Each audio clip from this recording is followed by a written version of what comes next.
touch and salute the Holy Book of our Ramadan, the most powerful and the most merciful. आज के उपस्थित सर्वाना मासा नमस्कार.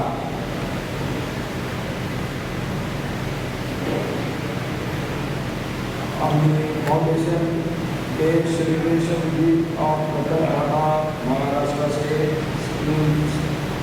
University Mumbai. The dignitaries who are sharing the dais with me, Dr. V.G. Sitaramandi, Chairman, AICTE, Srimati Manisha Verma, DCS, Skill Development, Employment, Entrepreneurship and Innovation, Dr. Prasad Nagavale, my secretary from Rajbhavan, Sri Meeting Coordinating Commissioner, Skill Development, Sri Ramamurthy, my Deputy Secretary, Sri Madhavi Deshmukh, Director, Professional Education and Training,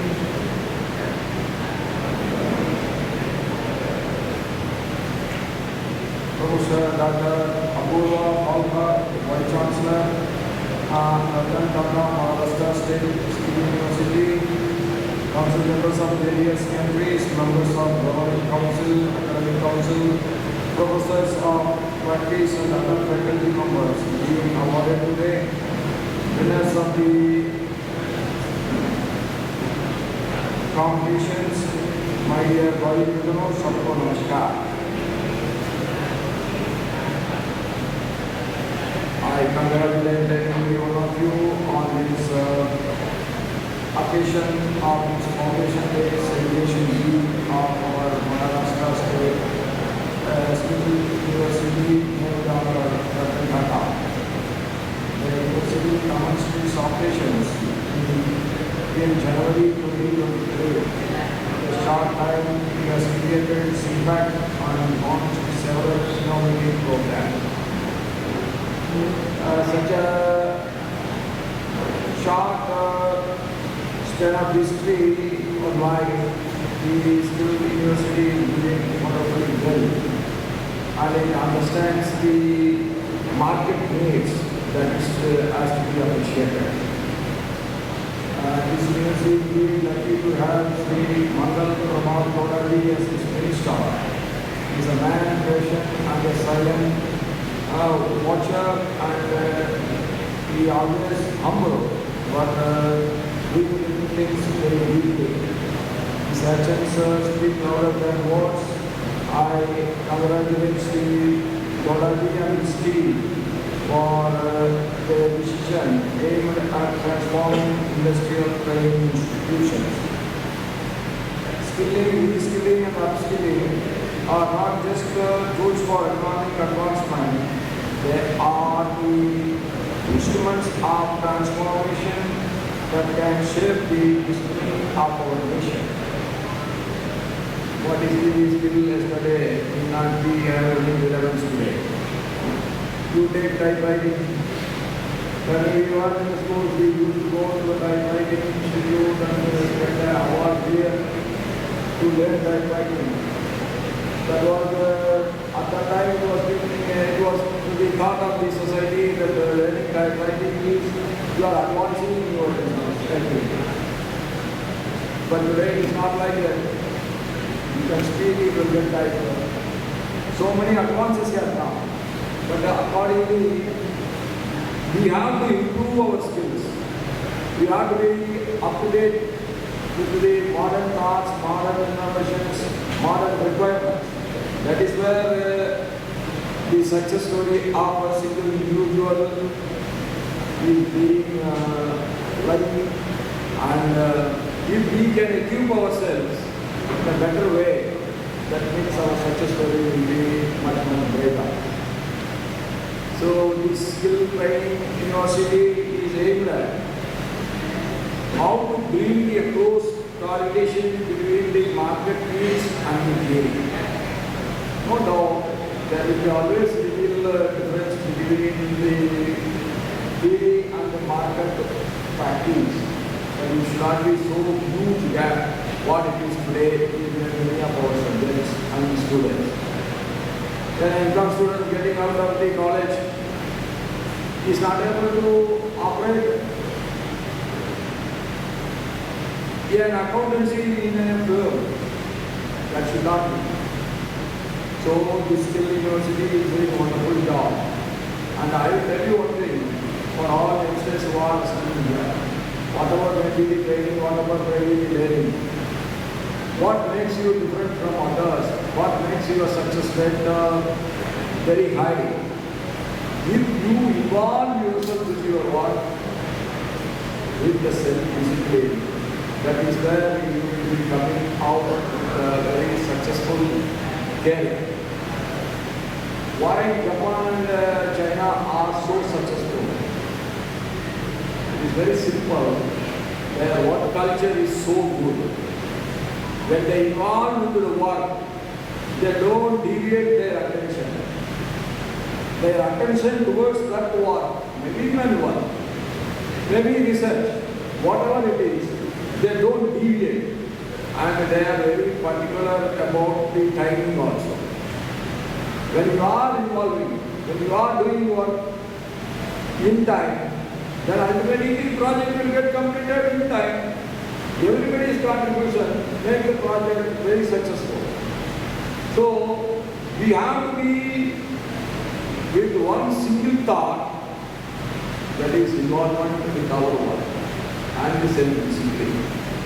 These two things only can make you to learn more and more, make your efficiency more final, make your efficiency get tuned up every time. For that, what you need is your self-discipline and your involvement.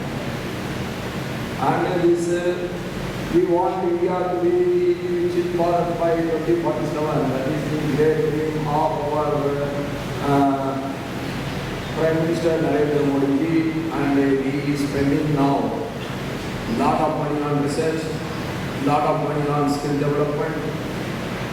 The previous era, we never thought that central government is going to spend so much of money for the researchers, for the skill development.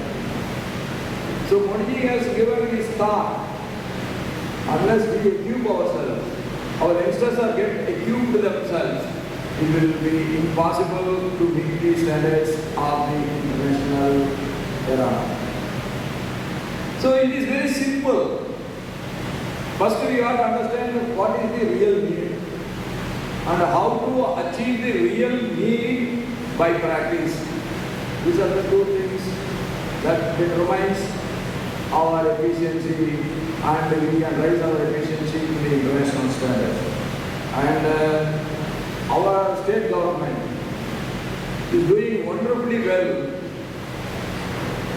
in recruiting the people for Germany, recruiting the people workforce for Japan.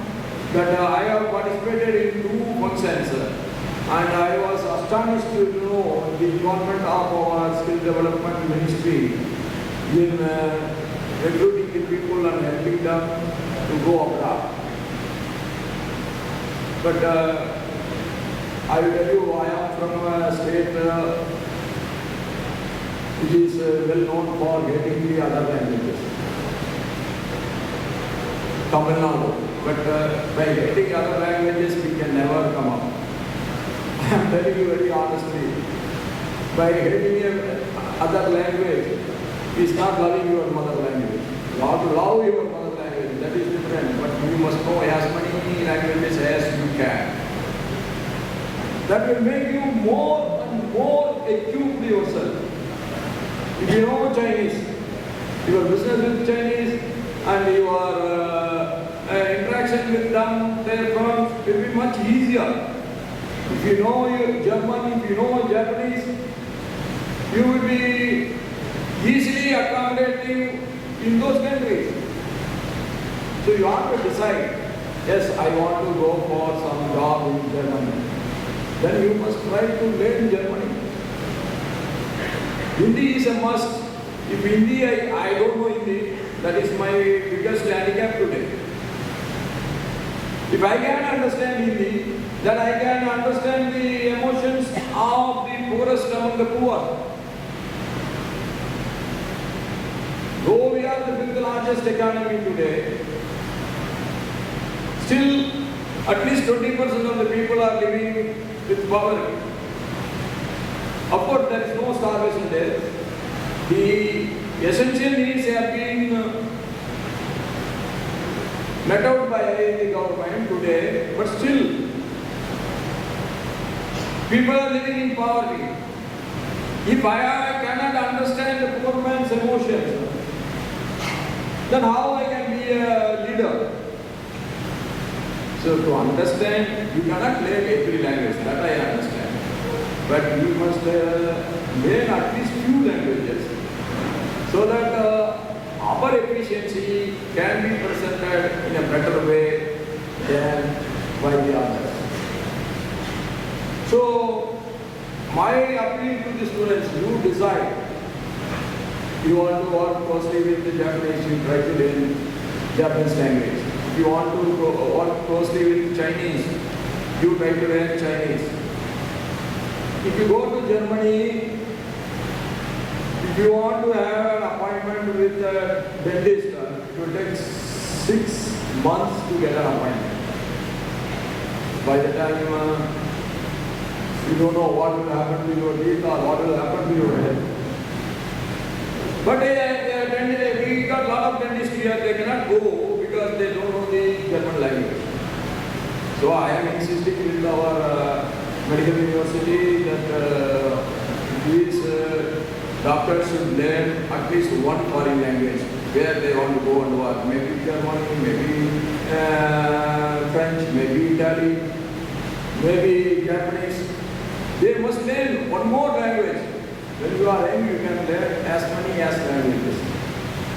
When you become older, then learning a new language is quite difficult. So when you are young, don't waste your time. You apply your mind. What all you can learn, that is going to be your asset in the future. And I am sure, and I appreciate our university for taking the visiting professors from the industrial sector. Because industrial sector, people coming to your university, that means you understand what is the real requirement of the industry. Once we know what is required, then we will not be sticking to our own syllabus alone. We will try to recruit the students according to the need of the market. And I really appreciate that, and I am sure when we are talking about our ACDP chairman has said there are so many engineers now working abroad. There are so many nurses working abroad also. You go to any